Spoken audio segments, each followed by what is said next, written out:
Hiya and welcome back to Doddy MTB Tech. This is my YouTube channel where I just talk about the stuff that I fancy talking about. Anyone that's followed me in the past will know that I love telling stories about bike stuff, especially some of the older stuff. So recently I was having a few beers after a ride, as I always do, and started talking about tyres. And for some reason I took the conversation from Maxxis tyres all the way back to Gary Fisher and Kona and a whole bunch of other brands. And it made me realise just how linked together the entire bike industry is and the history within it. And this could probably be a series of videos, to be fair. But today I'm going to kind of replicate a bit of that conversation that I had at the pub, starting with the humble Minion DHF tyre. Okay, so today's story starts then with the Maxxis Minion DHF tyre. Of course there's a DHR to go with this, which suggests one is designed for the front, one is designed for the rear. They're a purpose designed set of tyres. Now of course you can interpret this as you want and use them as you want, but really these days there are so many choices in different tyres that you could spec on the front or the rear, depending on the conditions and all that sort of stuff. But there's not many pairings of tyres out there that are specifically designed to be front or rear. Now I think Schwalbe do Eddy Current, which are e-bike related tyres, and they're specific front and rear, and Michelin do their Wild Enduro, front and rear specific, and I'm sure there are some other ones out there, but my point is there's not many pairings. So there are tyres that make more sense on the front and those that make more sense on the rear, and some tyres that are designed for either, but not as a pair. Now mountain biking wasn't always like this, so Panaracer released the Smoke and then the Dart, and I think in either 1991 or 91 and 92, I forget which way around it is. But the Smoke was essentially a paddle design rear tyre, and the Dart, as you might imagine, had a dart profile front tyre, which was frankly useless under braking but brilliant under cornering, and it kind of employed the thinking BMW did, essentially disconnecting your acceleration from your cornering, suggesting that we do our steering up front and our accelerating out back, despite the fact that many sales reps would do both with the rear wheels and spin off into bushes.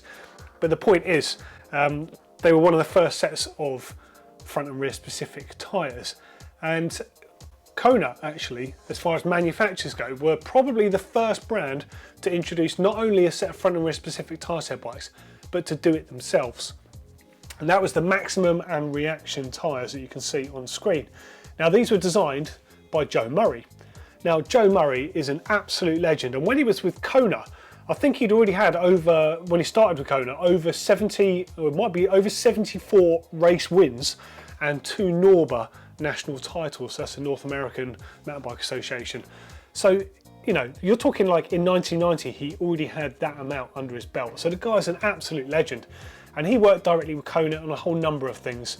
He helped them basically futurise the frame geometry by having aggressively sloping top tubes. I mean, it had been done before, but it was him that really pushed towards that. And he worked with the frame builder that built those early Kona frames, which was Paul Brodie, in fact, of Brodie Bikes. So he made the original Kona frames.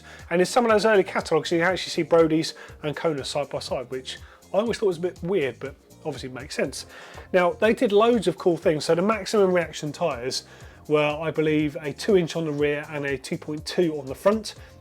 And alongside that, they developed loads of other cool things. They did the Project 2 fork, that was another Joe Murray special. The Track 2 fork, I don't know if you remember that, but that one essentially had straight blades and it had a proper crown, like a clamp-on crown. But then they did loads of other cool stuff. So they did the Impact headset.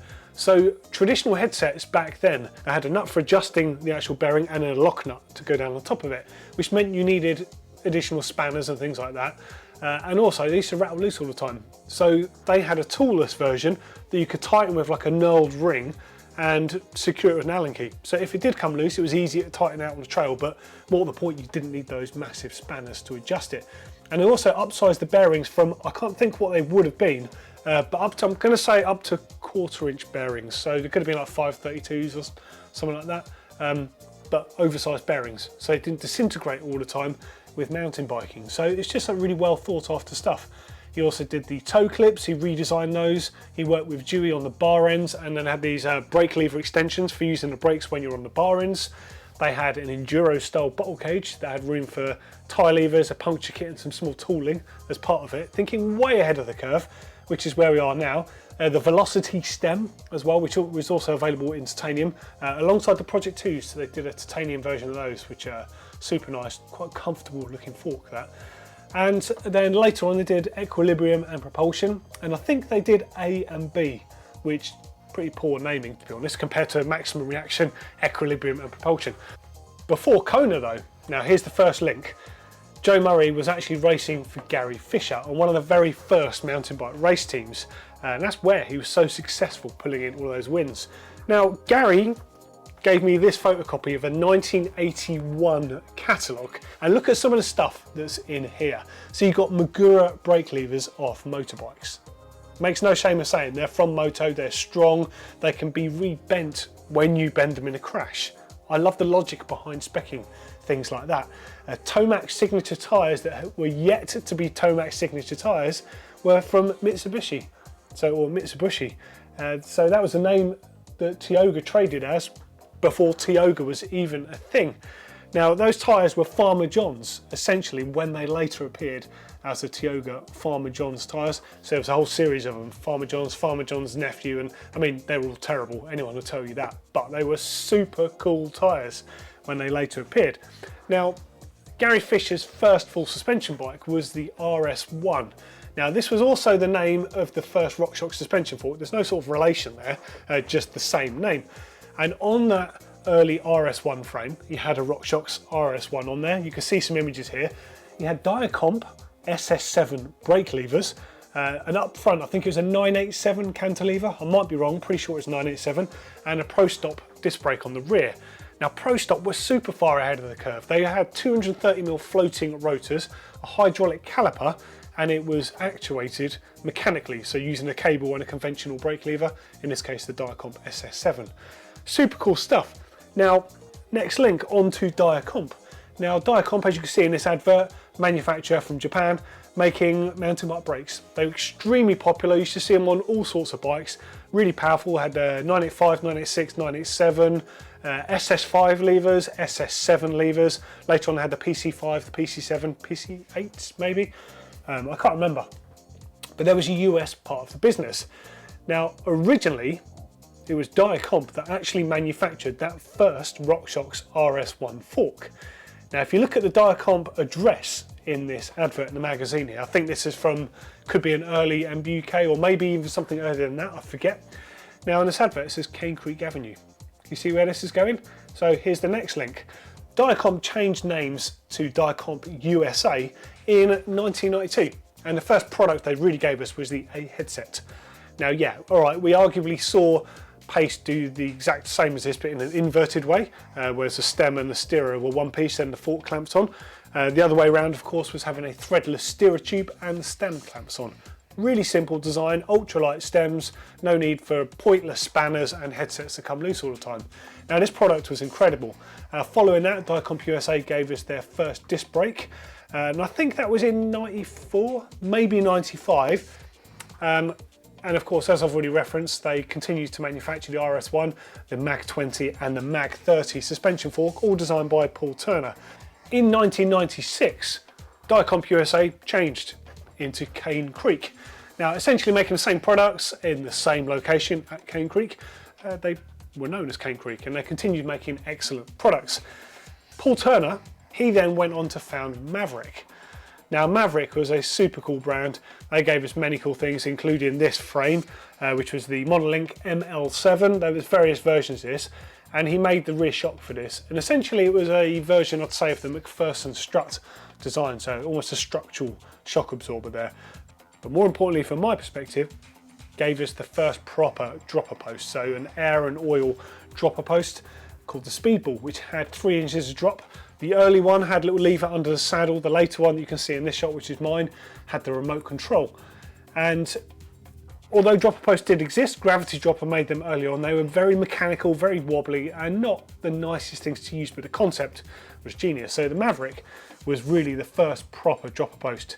Then a little bit down the line, Crank Brothers bought the design of that Maverick dropper post, which had 3 inches of drop.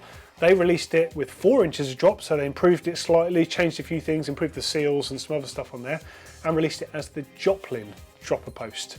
And Crank Brothers, of course, they're super famous for having sort of winningest, if that's even a term, downhill pedal, the mallet, which was used by so many people over the last decade of racing, and many of them weren't sponsored. Now, behind Crank Brothers was Carl and Frank. So Frank was the designer and Carl was the engineer, obviously splitting the name between them.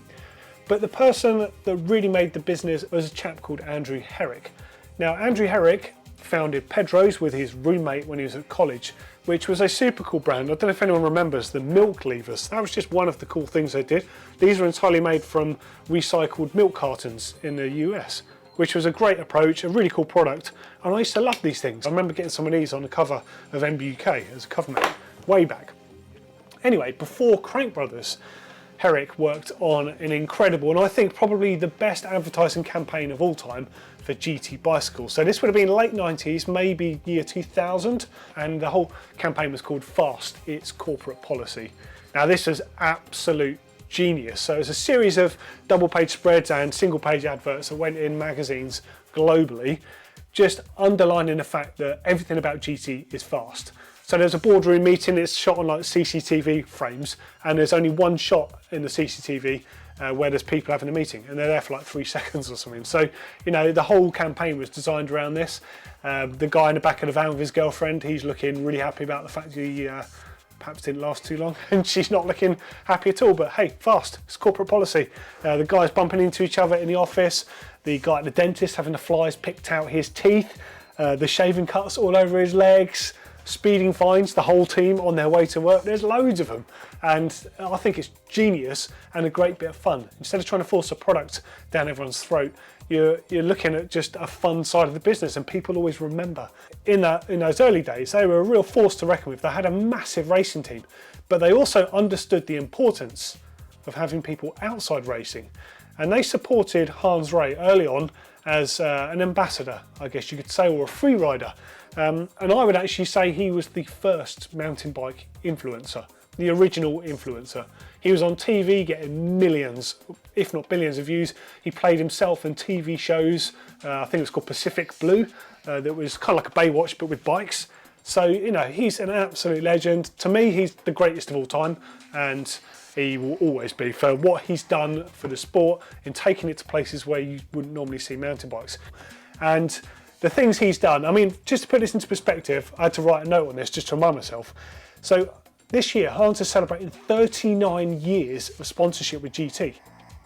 He's been riding as a sponsored pro for 39 years with the same bike brand. The last little links in the video here come to what I think is still one of the best and most underrated bike films of all time. So Hans Rey understood early on bike films. That's how you get bikes into places, you know, to people's home, into bike shops. You get stuff being seen the whole time.